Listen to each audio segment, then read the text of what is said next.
Halo teman-teman, selamat datang di pengajaran Bahasa Jerman yang ketiga. Bersama saya, RX Setiawan. Nah, di pengajaran yang ketiga ini, kita akan belajar apa itu yang namanya W-Frage. Apa sih?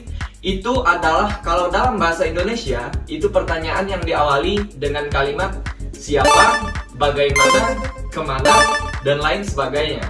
Itu adalah materi yang akan kita pelajari hari ini. Nah, selanjutnya kita juga akan belajar bagaimana cara kita membuat kalimat menggunakan si W-Frage ini.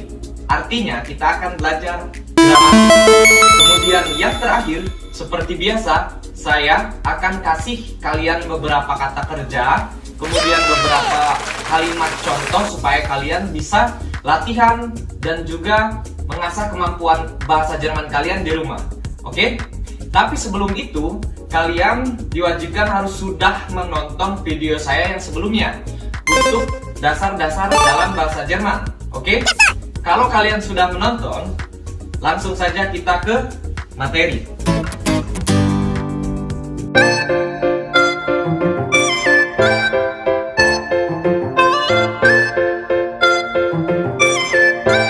Oke teman-teman, langsung saja kita ke materi. Nah, untuk si W-Frage ini terdiri dari beberapa macam. Ada banyak sebenarnya teman-teman, ada lebih dari 10. Tapi untuk pembelajaran ini kita akan bahas dan akan pelajari dasar-dasar si W-Frage ini. Jadi cuma beberapa. Oke? Karena dalam ilmu bahasa itu tidak boleh langsung spontan, itu susah untuk menyerapnya. Jadi step by step, sedikit-sedikit, lalu lancar. Harus paham dasarnya terlebih dahulu. Oke? Dan inilah beberapa dasar W-Frage, diantaranya yaitu yang pertama, di sini saya punya was. Was itu dalam bahasa Indonesia artinya apa? Jadi, si fungsinya was ini itu untuk menanyakan suatu objek. Oke? Suatu objek benda atau suatu peristiwa. Kemudian yang kedua, saya punya where. Where itu artinya siapa. Jadi si where ini kita gunakan untuk menanyakan seseorang. Jika kita ingin menanyakan seseorang, kita menggunakan where. Where is, dan seperti itu. Oke? Nanti kita akan belajar cara membuat kalimatnya. Kemudian yang ketiga, di sini saya punya we. W-I-E dibaca ada B-nya. We. Oke? Nah, si we ini dalam bahasa Indonesia artinya bagaimana? Otomatis si we ini kita gunakan untuk menanyakan sebuah cara. Bagaimana? Oke?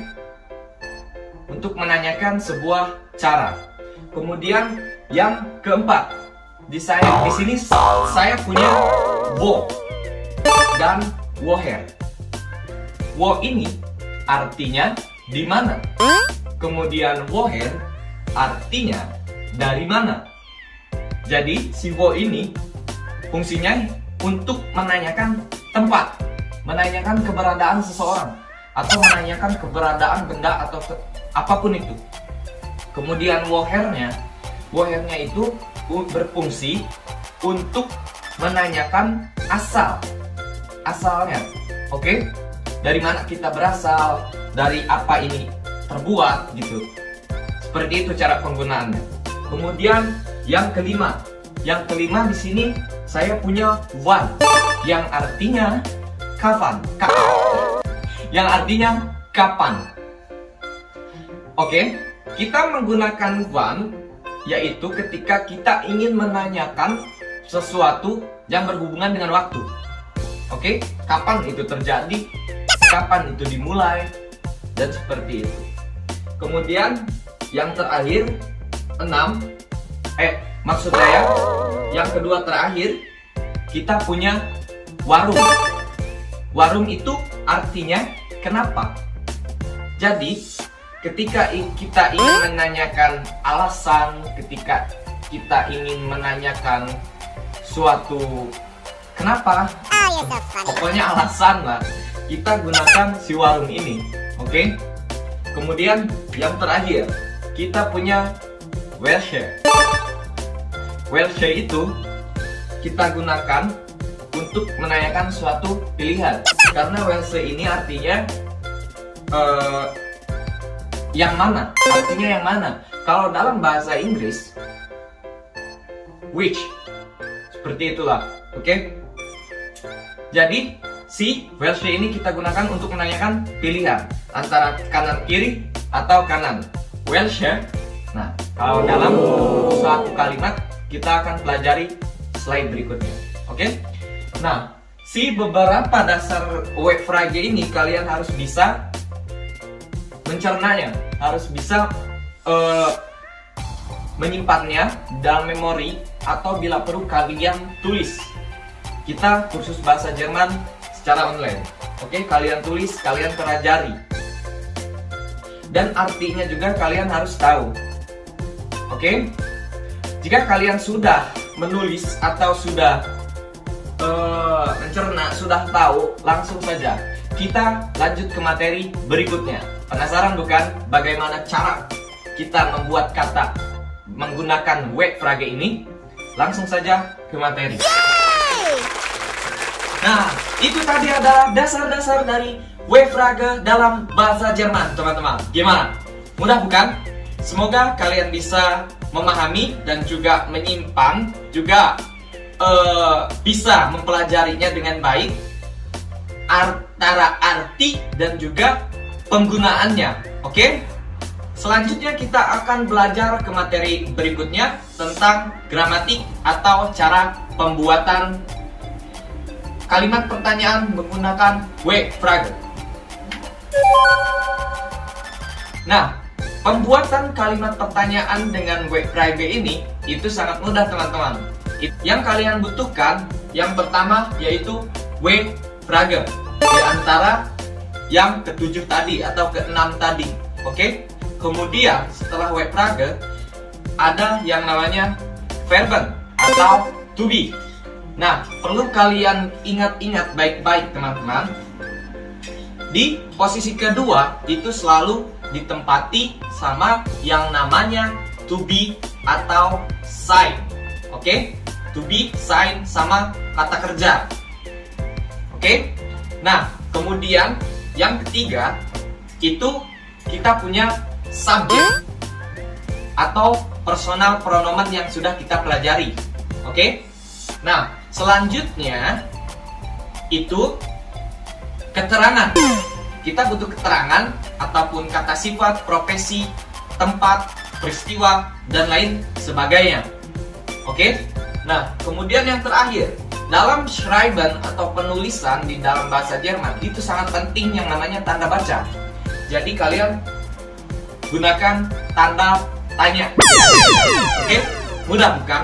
Itulah rumus untuk membuat kalimat pertanyaan menggunakan W-frage. Simpel bukan? Dan sekarang kita lanjut ke materi berikutnya untuk latihan. Oke? Nah, teman-teman, ini adalah bahannya. Terus saya akan kasih kalian contoh.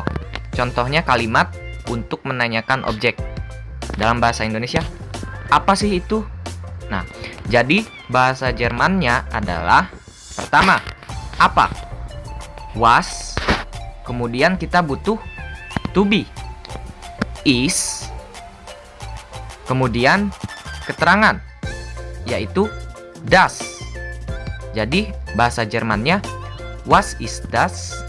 Nah, cara pembuatannya seperti itu, teman-teman. Jadi saya kasih contoh lagi.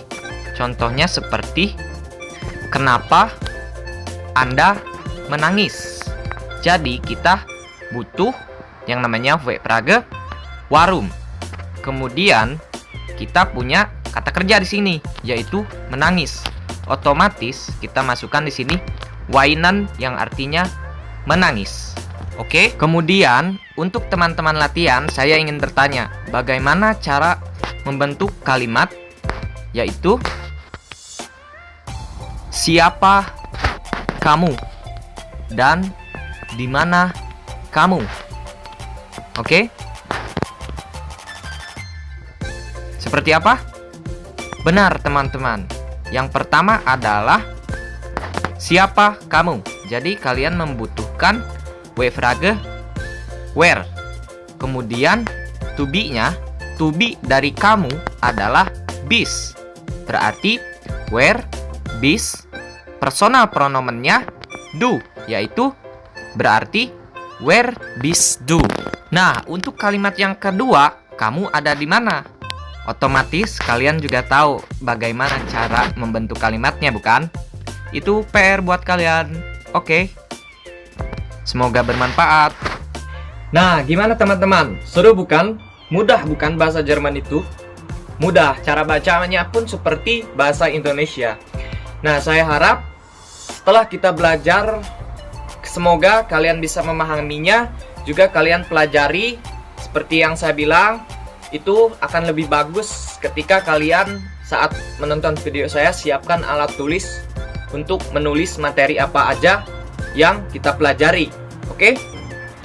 Dan harapan saya semoga kita bisa lanjut belajar dan juga kalian juga bisa menyupport saya dengan cara like, subscribe, share, dan juga komen apabila kalian ingin mengetahui tentang bahasa Jerman atau tentang Jerman.